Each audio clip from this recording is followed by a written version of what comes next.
My mother-in-law poured something strange into my drink when she thought I wasn't looking. Special cocktail for my favorite daughter-in-law, she said with a smile.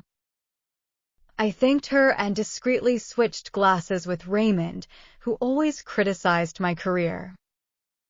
45 minutes later, my name is Jade, 32 years old, independent photographer based in Asheville, North Carolina. I had built my career from the ground up: weddings, wildlife photography, magazine spreads, the kind of work that pays the bills. I'm good at it. But to my in-laws, especially Margaret, what I did had never been enough. How's the little photography wife? Raymond would ask at family dinners, not even trying to hide his disdain. He was an investment banker, the kind of man who measured success in square footage and stock options. Every Sunday dinner at their house was the same. Margaret would fuss over James while Raymond interrogated me about my finances. James would squeeze my hand under the table, a silent apology for his parents.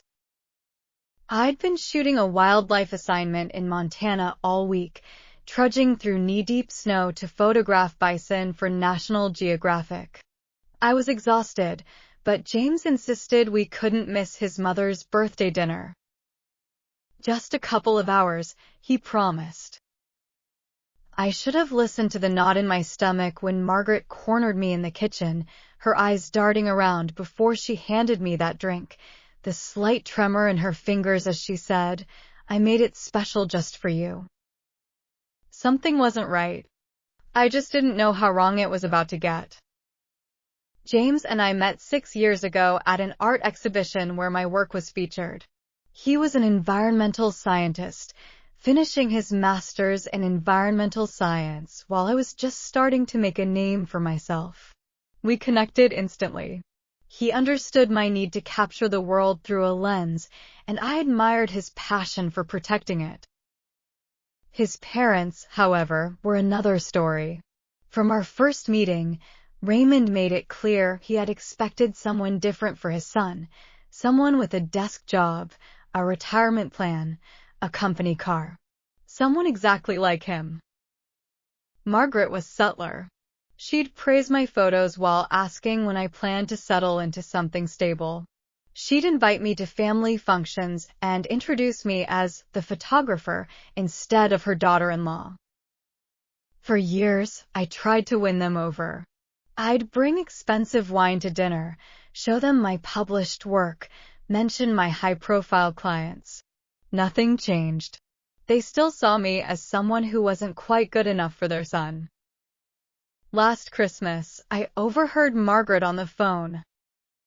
James could have married Danielle, orthopedic surgeon, family money, but he chose the creative one, she said, pausing before she said creative, like it was a disease. Raymond was more direct. When James and I announced we were trying for a baby, he pulled me aside. Children are expensive, dear. Maybe think about real employment before bringing one into the world. I never told James these things. He loved his parents despite their flaws, and I didn't want to force him to choose sides. I refused to make him choose. So I kept smiling, complimenting Margaret's pecan pie, laughing at Raymond's golf stories, and kept my thoughts to myself. But there were signs I should have taken more seriously. The way Margaret would ask me to help in the kitchen whenever James talked about a successful project, how she'd exclude me from family photos, the time Raymond suggested therapy for my impulsive decisions, while looking directly at me. I ignored it all, thinking time would eventually bring acceptance. I was wrong. The Friday of Margaret's birthday dinner, I returned from Montana with windburnt cheeks and a camera full of images that would pay our mortgage for the next 3 months. I was bone-tired but showered, slipped into my one designer dress, and let James drive us to his parents' colonial-style home in the expensive part of town. Dinner started normally. Raymond bragged about a recent deal. Margaret fussed over the table settings. James's brother David and his wife Blair made polite conversation. I nursed a beer, counting the minutes until we could leave. After the main course, Margaret announced she'd made her famous sangria for dessert. She disappeared into the kitchen, and I offered to help carry glasses. That's when I saw it, 2 glasses, separate from the others. As I entered, Margaret quickly added something from a small vial into one of them. It wasn't a garnish or flavor. It was colorless, odorless, and she tucked the vial away the moment she heard my footsteps. "Oh, Jade, I've got this," she said too brightly. "This one's for you. Special recipe for my favorite daughter-in-law." My throat tightened. The glass had a barely perceptible film floating on top, catching the light. "Let me help you carry these," I said, taking both glasses she'd prepared. In the dining room, Raymond barely looked up when I approached, engrossed in his phone. "Sangria, sir," I said, placing the tempered glass in front of him instead of taking it myself.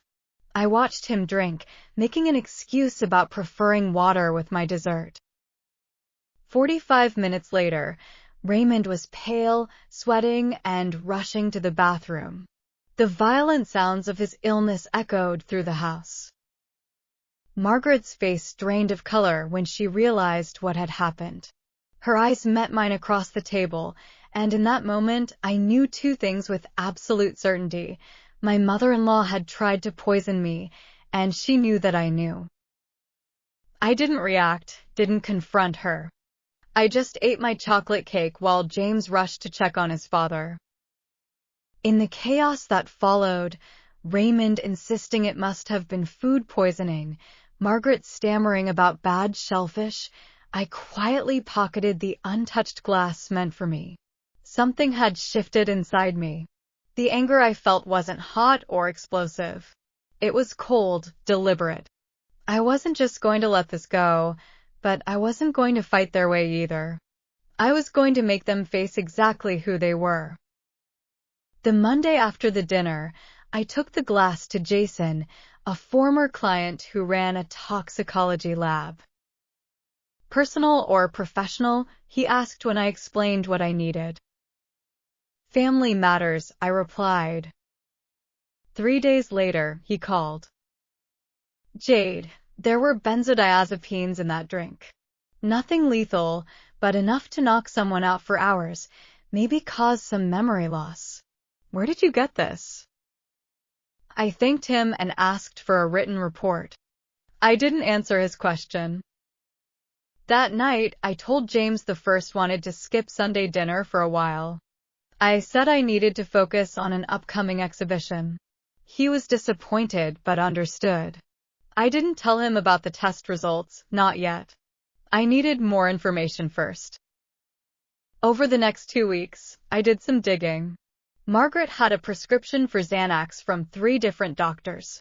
She'd been doubling and tripling her doses for years. There were also rumors about her in town, strange behavior at a neighbor's party, accusations of stealing jewelry at her country club, stories her family had worked hard to bury. I compiled everything and waited for my moment. It came when James mentioned his mother needed photos for a social media profile. She specifically asked if I would take them. "I'd be happy to," I said. The following Saturday, I arrived at their house alone, camera bag in one hand, a sealed envelope in the other. Margaret was waiting, dressed expensively, makeup perfect. Raymond was at the office. Before we started, I said quietly, "I thought you might want to see this." I handed her the envelope containing the toxicology report along with printouts of her multiple prescriptions. Her hands trembled as she read. "This is absurd," she whispered. "I would never." "We both know what happened," I cut her off. "What I don't know is why," I added coldly. Her face hardened. You'll never be good enough for our James. A proper wife would be home building a family, not chasing perfect lighting across the country. And drugging your son's wife qualifies as proper? I asked. I kept my voice level. It wasn't going to hurt you. She snapped. Just make you sick. Make you miss that ridiculous gallery opening you've been talking about for months. Show James that you're unreliable. I let that sink in. Here's what happens next, I said finally. You're going to tell Raymond what you did. Then you're both going to start treating me with respect, not because you've suddenly changed your minds about me, but because the alternative is James finding out exactly who you are. Margaret laughed, but it sounded hollow. He'll never believe you over us. I picked up my camera bag. Maybe not, but he'll believe the lab report. And the prescription records. And the neighbors you've alienated. Are you willing to bet your relationship with your son on that? I left without taking a single photo. That night, Margaret called James in tears, claiming I'd behaved inappropriately during our session and said I'd been hostile and threatening. When James confronted me, I couldn't hide the truth anymore. I showed him everything, the lab report, the prescriptions, even text messages from Margaret that had become increasingly hostile over the years. My mother wouldn't do this, he kept saying, but his voice lacked conviction. The next day, he confronted his parents. I wasn't there, but when he returned home, his eyes were red from crying. My father says it's all a misunderstanding, he said quietly. That they're just trying to drive a wedge between us because they're insecure about your career. I just nodded. I'd expected this. What do you think? I asked. He didn't answer. He just crawled into bed and turned away from me. I'd pushed back, but somehow I'd fallen deeper into their trap. Now I was the villain in their story, and they'd managed to plant doubt in the one person whose opinion mattered most to me. For 2 weeks, James barely spoke to me.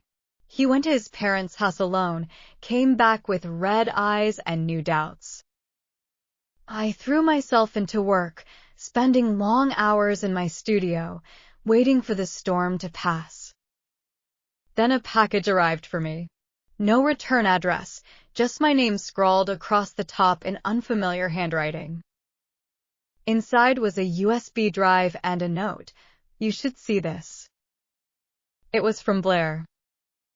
The drive contained video files, home security footage from Raymond and Margaret's house. The timestamps showed the night of the dinner. There was Margaret in the kitchen, clearly adding something to a drink. There was me entering, taking the glasses. There was Raymond drinking from the tempered glass. But there was more footage, after we'd left, Margaret screaming at Raymond, blaming him for drinking from the wrong glass. Raymond yelled back. This isn't the first time you've done something like this, he said. I watched the footage 3 times, trying to process what I was seeing. Not just confirmation of Margaret's actions, but evidence of a pattern. Evidence that Raymond knew. The next file was from 2 days after the dinner. Margaret and Raymond argued in their living room about me. She knows what you did, Raymond said. So what? Margaret replied. It's her word against mine. James will never choose her over family. And if he does, then he's not the son I raised. Don't worry, Margaret said coldly. I've already started talking to him about their marriage problems, planting seeds. By the time I'm done, he'll be filing for divorce, thinking it was his idea. I shut my laptop, hands shaking. This wasn't just about me. This was a systematic effort to control James's life, to isolate him from anyone who didn't fit their vision. And they'd been doing it for years. I called Blair immediately. Why did you send this to me? I asked. Because they did the same thing to me when I married David, she said quietly. They tried to break us up for 2 years. Said I wasn't good enough. It almost worked. Why didn't you tell us? I asked. David doesn't know, she admitted. He worships his father. Believes everything he says. I've tried to tell him, but he thinks I'm paranoid. I just couldn't watch them do it to someone else. The next day, I received a text from Raymond. We should talk. Like adults, I met him at his country club. He was waiting in a private room, drinking bourbon. Jade, he began. Families are complicated. My wife, she can be difficult. Protective, but she means well. Drugging someone means well? I asked. He waved his hand dismissively. A misunderstanding, he said. Margaret takes medication for anxiety. She probably mixed up the glasses. I have the security footage, I said. Raymond's face changed instantly, hardening into something cold and calculating. What do you want? He asked. Money? Is that what this is about? I always knew you married James for financial reasons. I want you both to leave us alone, I said simply. Stop trying to convince James I'm not good enough. Stop interfering in our marriage. Raymond leaned forward. You think this is the first time we've dealt with someone like you? People who want to take advantage of our family. He laughed. James will come home where he belongs. He always does. Ask him about Danielle. Ask him about the fiancé before you. I felt cold. What are you talking about? I asked. James was engaged before he met you, Raymond said. Nice girl. Doctor. We didn't like her background. Took us 6 months to convince him she was wrong for him. He broke it off, came home crying to Daddy. I felt a chill. History repeats, child, Raymond added. On the drive home, I called James's college roommate, Bethany. Oh God, he said. That was awful. She was perfect for him, but his parents, they convinced him she was cheating, planted evidence. She tried to tell him the truth, but by then, he didn't trust her anymore. The pattern was clear now. This wasn't just about me. It was about control. Complete control over James's life. They'd done it before.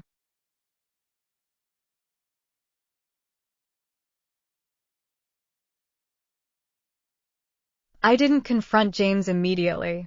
Instead, I started gathering every piece of evidence I could find. I reached out to Danielle, who was initially reluctant to speak with me. When I explained the situation, she sent me old emails between her and James showing how his parents had systematically undermined their relationship. I contacted other ex-girlfriends, old friends of James's who'd mysteriously drifted away. A pattern emerged. Anyone who encouraged James's independence was gradually pushed out of his life.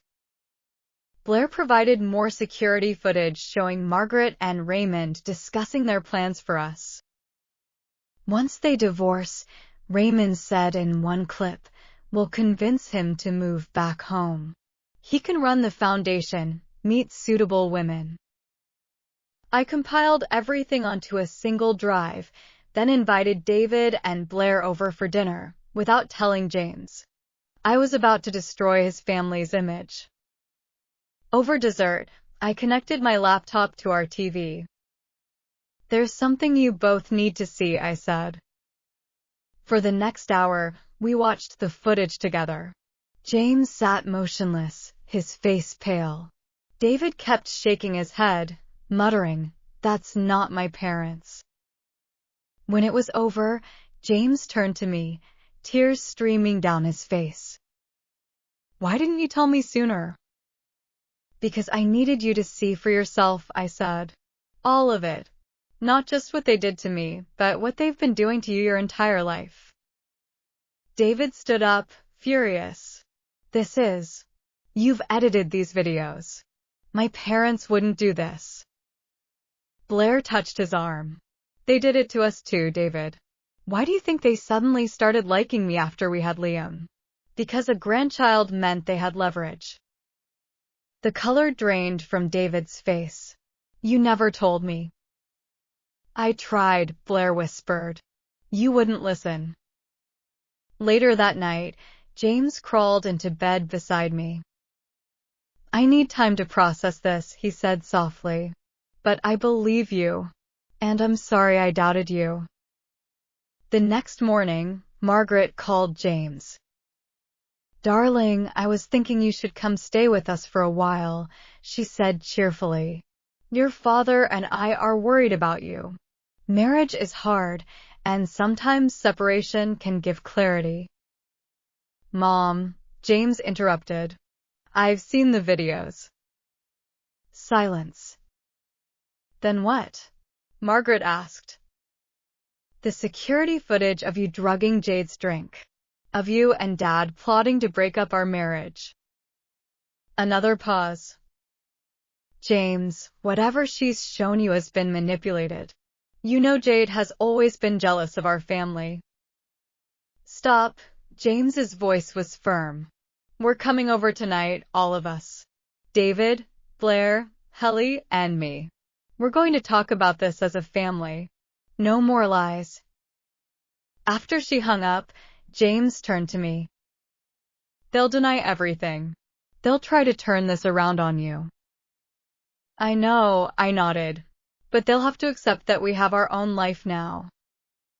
That night, we arrived at Raymond and Margaret's house with my camera equipment.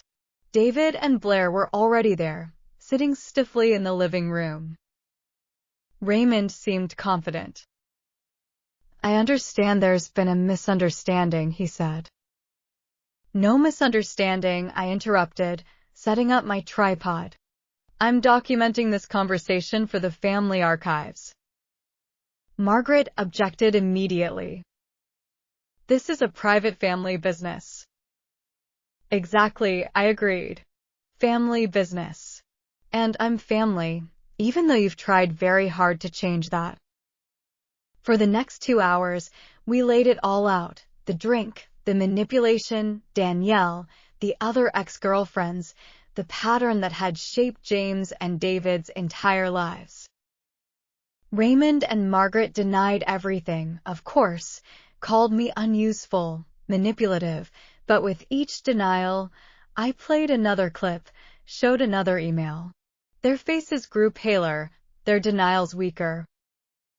Finally, James stood up. I love you both. You're my parents, but what you've done is unforgivable. You don't get to control my life anymore. David nodded. We're adults. We choose our own partners. Our own path. Margaret started crying, not from remorse, but from the realization that she was losing control. Raymond just looked stunned, as if he couldn't comprehend that his children were defying him. As we prepared to leave, I handed Raymond a USB drive. This contains everything, I said. The footage, the emails, the testimonies. It's yours to keep. What's that supposed to mean? He asked suspiciously.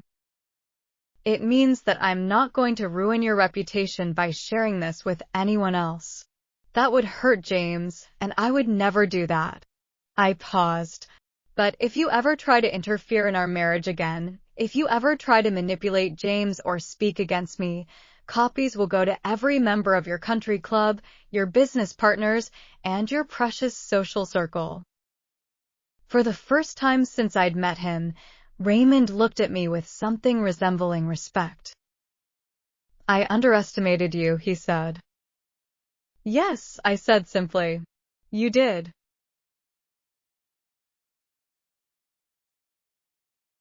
Six months passed. James and David began therapy to work through the damage their parents had caused. Margaret and Raymond kept their distance, sending occasional texts, but respecting the boundaries we'd established. Then, over the holidays, they invited us all to dinner. A fresh start, the invitation read. James wanted to go, still hoping his parents might change, but I agreed with reservations. "They're trying," James said, and I nodded, but I wasn't naive enough to believe they'd really changed. When we arrived, everything seemed normal. Margaret had prepared a feast. Raymond was charming, asking about my latest projects with what appeared to be genuine interest. After dinner, Raymond invited me into his study. "I have a proposition for you," he said, pouring a scotch. "I've been thinking about your career. Photography's, well, it's been good to you, but have you considered diversifying? I could bring you into my firm junior partner track. The salary would be substantial." I took the glass but didn't drink. "Why would you do that?" he asked. "Your family," Raymond said smoothly, "and I respect how you handled the unpleasantness. You protected your husband while standing your ground. That's what a real woman does." I set the glass down, untouched. "I appreciate the offer, but no." Raymond's smile tightened. "Jade, be reasonable. This is an olive branch, a way for us to move forward." "No," I repeated. "It's another attempt at control. You can't buy me, and you can't stand the fact that James loves me exactly the way I am." "Don't be a fool," Raymond hissed, dropping the facade. "Everyone has a price." I stood up. "That's where you're wrong. And that's why you'll never understand your son." I walked back to the dining room where Margaret was showing James photo albums. "Look at these," she was saying. "You were so happy when you lived at home." I caught James's eye across the room. He could see from my expression that something had happened. I gave a slight nod, and he stood up. "Mom, Dad," he announced clearly, "I have something to tell you." Everyone turned to look at him. "We're having a baby," he said, looking at me. "Jade and I. She's 3 months pregnant." The shock on their faces was genuine. Margaret recovered first, rushing to embrace me with tears in her eyes. Raymond approached more slowly, glancing between James and me. "Congratulations," he said stiffly. "Thank you," James replied, then lowering his voice so only Raymond could hear, "This child will never be a pawn in your games. I promise you that." Raymond's face hardened, but he nodded once, understanding the message. As we drove home that night, I squeezed James's hand. "They'll never change, will they?" I asked. "No," he said honestly, "but they'll have to accept that we have our own life now." 3 weeks later, a certified letter arrived from Raymond's attorney. Inside was a deed to a house, our house, which we'd been renting, and legal documents establishing a trust fund for our unborn child. There was no note, no conditions, no strings, just the transfer of assets. Clean and irrevocable. It wasn't an apology. Raymond wasn't capable of that, but it was an acknowledgement. Perhaps the only one he could give that we had one.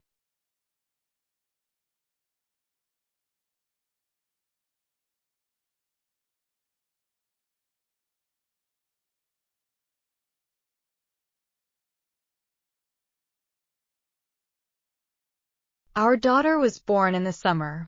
We named her Isabella after my grandmother.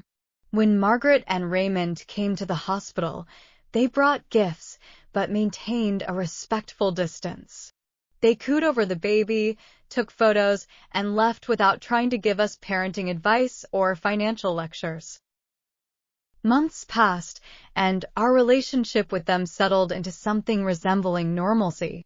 They never apologized for what they'd done, but they stopped trying to control James's life or undermine my career. One evening, as I was editing photos in my studio, James came in carrying Isabella. "My parents called," he said. "They want us to come for Christmas." I looked up from my computer. What do you want to do? I think we should go, he replied, but with conditions. We stay at a hotel, not their house. We leave when we want to leave. No uninvited time with Isabella. I nodded. Sounds reasonable. He sat down beside me, bouncing Isabella gently. You know, I used to think success meant making my parents happy, getting their approval, meeting their expectations. I looked down at our daughter and then back at him. Now I know it's about making choices I can be proud of. Standing by the people I love. 2 weeks before Christmas, a large envelope arrived from Raymond. Inside was a glossy brochure for his company's annual report. My photographs were featured throughout. Landscapes, portraits, architectural shots, the work I'd done on my own terms without his interference. There was a brief note, hired the best photographer I know. Thought you'd want a copy. It wasn't forgiveness or reconciliation. It was something else, respect, perhaps. The acknowledgement that I was successful on my own terms, not his. I didn't call to thank him. We both understood this wasn't about gratitude. It was about recognizing the new boundaries, the new reality. That spring, I opened my own gallery in downtown Asheville. At the grand opening, James stood beside me, Isabella on her hip. My parents flew in from Oregon. Friends and clients filled the space, admiring the images I'd captured over the years. Raymond and Margaret came too. Toward the end of the evening, they didn't stay long. Margaret held Isabella briefly under James's watchful eye. Raymond shook James's hand, nodded at the photographs with genuine approval, and left without making any suggestions about how I should run the business. As we locked up that night, James asked, "Do you think they've changed?" I considered the question carefully. No, I said finally, but they've accepted that they can't change us. And sometimes that's enough. Later, as we sat on our porch, watching the stars come out over the mountains, Isabella asleep in her crib upstairs, I realized something I'd never fully articulated before. I hadn't won by playing Raymond and Margaret's game. I'd won by refusing to play it at all. I'd stood my ground, protected what mattered, and built my life according to my own definition of success, not with schemes or manipulation, but with honesty and quiet persistence. In the end, that was the most satisfying revenge of all, living well on my own terms with the family I loved beside me.